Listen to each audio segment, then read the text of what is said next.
charges for two former Northwoods officers. Ahead, the serious federal indictments both now face more than a year after a handcuffed man was beaten in a field. We're all humans. We all bleed the same blood, and this is what they're doing to us, and that has to stop.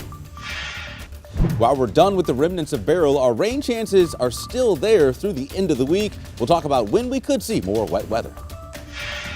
Clearing bad credit, how you could take advantage of the White House's plan to wipe your medical debt from your credit score. We are just a little more than 2 weeks away from the Summer Olympics. We're going to tell you about the Metro East native who punched her ticket to Paris. Girls introduced me as my bodybuilding grandma. A grandma and a gym rat. Meet the woman proving you can go pro at any age. This is Today in St. Louis, focused on you.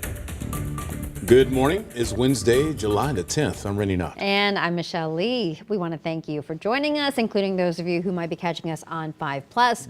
As we've been saying this morning, if you're waking up with us, the weather impact today looks much different than what it did yesterday. So meteorologist Anthony Slaughter is here to give us all the details. Really, that heat and humidity is back. Yeah, really humid this morning. All that rain that fell yesterday, of course, you think about the water cycle. Some of it goes into the runoff and some of it evaporates. And that's what we're finding this morning.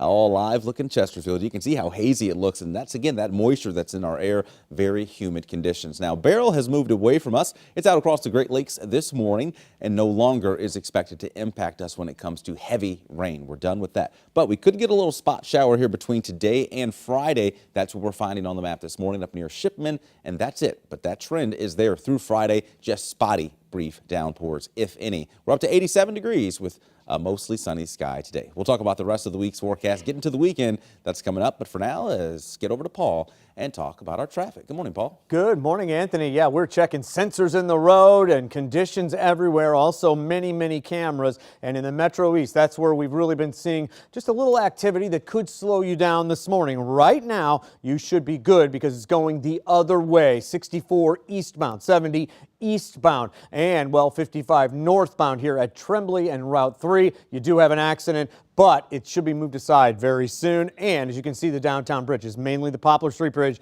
is moving nicely here right now. That's one of those where we're kind of looking at it though, and it could bog down. So stay here for that and we'll let you know more. Looking at the big map, you can see it's just really good. Now there's construction out there and it's back on again here with the weather getting better. So we'll update you on that here in just a few minutes, guys. We really won't know what accountability looks like until we see what the outcome is. This morning, an update to a 5 on your side story that we've been following for more than a year now. Two former Northwoods officers now face federal charges for beating a man while he was in handcuffs.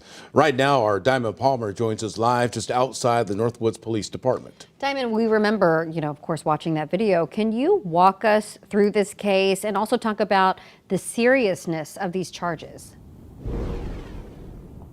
Yeah, Michelle and Rennie, really just heartbreaking. 5 on Your Side has been covering this since it happened last July. And we now know that Michael Hill and Samuel Davis have actually turned themselves in this week to federal prosecutors. And this comes after that federal indictment accusing the two former Northwoods police officers of beating a man while he was handcuffed. And then the indictment goes on to say they actually lied about it to federal agents. So this morning, we're going to break down for you just what these officers are facing and just how serious it is. So they could both be facing life in prison if convicted of these charges. And Davis and Hill each face charges of conspiracy to violate civil rights and deprivation of rights under the color of law. Davis also faces 20 years in prison for witness tampering and destruction of records, while Hill also faces 5 years in prison for lying to the FBI. A federal district court judge will determine the sentence. Now, according to the federal indictment, the officers arrested a man at a Walgreens last July. Hill, who was a supervisor, told Davis to take the man to Kinloch to a field. It was there that Davis beat the man with a police baton so badly he broke his jaw. The indictment goes on to say Hill lied to FBI agents investigating the incident and that Davis told a dispatcher the man was gone before he arrived at Walgreens. and he also turned off his body camera. Now, witness says she saw Davis's patrol car in the field with the officer standing over the man who had a bruised, battered, and bloody face. Now, we have reached out to Davis's lawyer for a request for comment. We have not heard back yet. And as far as Hill, he did not have a lawyer listed. Reporting in Northwoods, Diamond Palmer, 5 on your side. Thank you, Diamond. Right now, officers are looking for a convicted felon who escaped his prison transport in Wright City. It happened at a rest stop back on Monday night. According to court documents, the transport was on its way to North Carolina when Stephen Woodson's colostomy bag ruptured. When they pulled over in Warren County to clean him up, he escaped. Woodson faces felony charges for multiple break-ins and fraud in the state of North Carolina. All right, 6:06 is the time. And this morning, the Biden administration is making a push to clear medical debt from credit reports of millions of people. And we know that this is happening, of course, as a lot of people here in the metro are feeling that heavy burden of medical debt themselves. So let's go out to Sydney Stallworth. She's live in the Central West End for us. And Sydney, can you break down this program and really share what people need to know if they do have medical debt? Well, Michelle, this of course could affect millions of people, but I should let you know off the top here that we could be waiting until the year 2025 to see any of these changes on the federal level. This morning, we're live near BJC in the St. Louis Children's Hospital, just some of the many medical facilities here in our area. Now, President Biden is making this push to ban credit agencies from considering medical debt when you're factoring in your credit scores. And you should know about $50 billion worth of medical debt is in collection right now across the country. And we looked into the numbers here from the credit report, and we have information that shows that if this were to go into effect, Americans could see their scores go up 20 points on average. Right now, the proposal is open for public comment and could potentially be derailed, of course, by the election, since the credit report changes aren't set to go into effect until the year 2025 at the earliest. Now, all of this coming as a new bill passed in St. Louis to pay off millions of dollars in medical debt for residents is going into effect. The legislation uses $800,000 in the city's federal COVID money, and with the help of organizations that buy back medical debt at low rates, could mean up to $80 million worth of debt will be paid off. Now, I checked in with Alderman Rasheed Aldridge, who sponsored this bill. He says right now organizations that'll buy the debt are being interviewed and vetted. A decision on which group will partner with the city will be made by August 2nd. And I asked what St. Louisans need to know to get their debt paid off.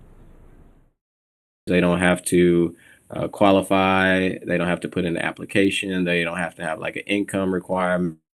Basically, the vendor will work with the hospitals and see people that live in the city of St. Louis and just start to clear off their medical debt. People medical debt is clear will receive something in the mail from the hospital saying basically their medical debt is forgiven. Now, I asked Alderman Aldridge when people could start getting those letters in the mail that their debt is forgiven. He says the goal is to get out that messaging and relieve debt as soon as November. In our next half hour, we're going to hear more how St. Louis families are burdened by medical debt and how it's affecting their health. But for now, this is the very latest from the Central West End. I'm Sydney Stallworth, 5 on your side. Team USA released the track and field roster just hours ago. The local athlete who just made the Olympic team. And if you're headed outside at any point today, it is very, very humid and temperatures will be climbing into the mid to upper 80s. We're done with Beryl, but we still could have a few downpours between now and Friday. We're back to show you the futurecast.